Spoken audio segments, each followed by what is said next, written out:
Why does Bourne feel forlorn? Well, he's bummed over Bam. Yep, Matt Damon, if that's his real name, says he feels like President Obama has dumped him. Here's the former fan discussing the president with BET. He broke up with me. There are a lot of things that I really question, you know, the legality of the drone strikes, and these NSA revelations are, you know, it's like they're, you know, if Jimmy Carter came out and said we don't live in a democracy. That's a little. It's intense. That's a little intense when an ex-president says that. So you know, he's got some explaining to do, particularly for a constitutional law professor. Must have been Blue Shirt Day on BET. Anyway, on Friday, Obama called a press conference to address his relationship with Damon directly. We have conversations. They're candid, they're blunt. Oftentimes they're constructive. I know the press likes to focus on body language, and he's got that kind of slouch, looking like the bored kid in the back of the classroom. But the truth is that when we're in conversations together, oftentimes it's very productive. That's exactly what you say when you dump somebody. Oh, yeah, you know, it's actually not so bad. Yeah, because you're not the one who was dumped, President Obama. Anyway, you know what isn't very productive? Interrupting a guy's workout.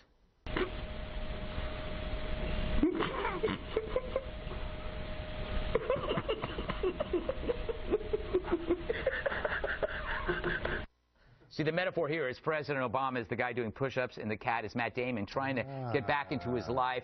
And right now, Ben Affleck is at home saying, Matt. You know, that's how I did this, by the way. What? Oh, you hurt your hand? Well, I was doing push-ups. And your cat actually attacked you? Yeah. Those weren't actual push-ups. Those were like three-quarter push-ups. Oh, thank you, Dr. Push-Up Those were not King. real push-ups. Only because he didn't want to crush the cat. He was holding back. He's not a cat crusher. Hey, you know what? Let's try to get back to the story here. Leventhal, you have dumped thousands of women in your time. You're probably dumping one right now while we're doing the show. Breakups are hard. Who do you think is dealing with this better? Is it Barack Obama or Matt Damon? I like how Matt Damon said he broke up with me, not I broke up with him. Yeah.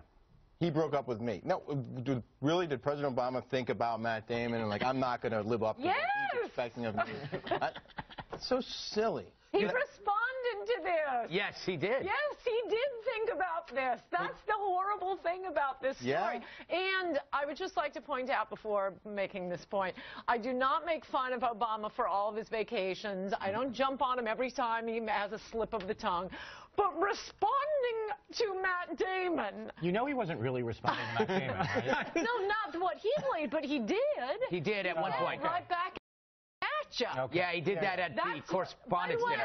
Okay, usually I'm the only one who doesn't read the stories. I read the stories. He didn't respond to this, what he said here. This was like years ago. Okay, it was a funny setup that Greg just did. Not commenting on the joke now. Commenting on reality. Yeah. Reality is he said right back at you. I saw his latest movie. This is the guy who goes to talk about serious policy issues like the NSA and Russia on the Jay Leno Show, and now he's getting in this mean girl spat with Matt Damon. It's true. You know, Tom, can Obama do anything to win Damon back? Maybe a big gesture like ending drone strikes, or maybe leaving Michelle? Well, maybe he could. Like he said, he said that there's another quote in the story that why shouldn't he have just been a one-term president? Yes. And then, you know, we could have got something done. Which shows you the way that these totalitarians think. They know the country is against what Matt Damon believes. Right. If we could only do what Matt Damon wanted, of course he'd be voted out of office because nobody likes what Matt Damon likes. That is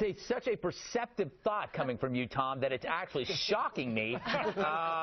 Andy, Damon showered on Obama back in 2011, which was Ann was referring to. Do you applaud him for speaking his mind now when you know that there's no chance of re-election? I'm fine with him speaking his mind. Here's my problem. Harry Reid came out on Friday. He's gay? And said, yes. I had no idea. All right. But in addition to that, he also said that he said something about how he hopes that the Tea Party's opposition to Obama isn't because he's black. And I feel he did not. He did. And I feel kind of the same way with Matt Damon. I'm worried that he's disappointed in Obama because he's black. Listen to what he said. He questions the legality of some of the president's actions. Really, Matt? Because he's a black president, he's doing illegal things? The dog whistles have got to stop. It is shameful, so true. and I think Damon owes the president an apology. That is so true. When during that press conference, he was talking about Putin. Yes. Thanks, the clip. Rick. Yeah. Okay, read the story, Rick. I know. But can we just talk for a second about what a dig that was? Putin about being the bored kid in the classroom with the That, by the way, when that gets translated, being married to a Russian, that would be translated roughly into Putin is but a little boy, a little sulky boy. And Putin will go, he won't look at it as a joke. He'll go, this is it. Yeah. This is it, and things will happen. He's going to press the button, the red button? No, because he's launch the missiles. It's all about the translation of things, and the translation from Russian to English is never smooth at all. If you've ever read any Gogol. You think things are bad now. I could go on for hours. By the way, Damon has no proof of the effectiveness of his beliefs. So he abandons Obama, but he also abandoned public education. For putting so in a sense, he's a deserter. Well, he's got that new movie Elysium that just came out. My favorite part of that is his character. He goes up to Elysium where all the evil rich people live, and then he runs into his kids are actually in school up there. Yeah. Yeah, you know what I mean? Much better as a panelist in the house. Wow. Because I'm not yelling at you? Yes. Isn't that nice? I was going to ask who released the GIMP.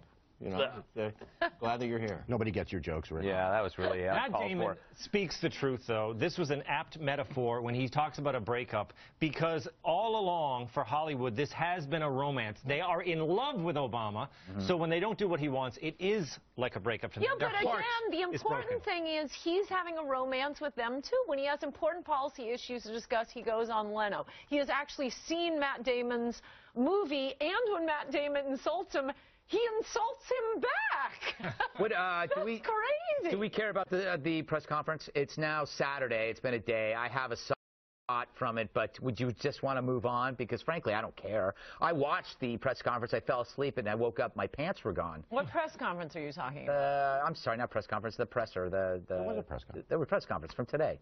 Because yesterday. Snowden has finally got under Obama's skin. We can talk about it during the next story. Yeah, let's talk about it during.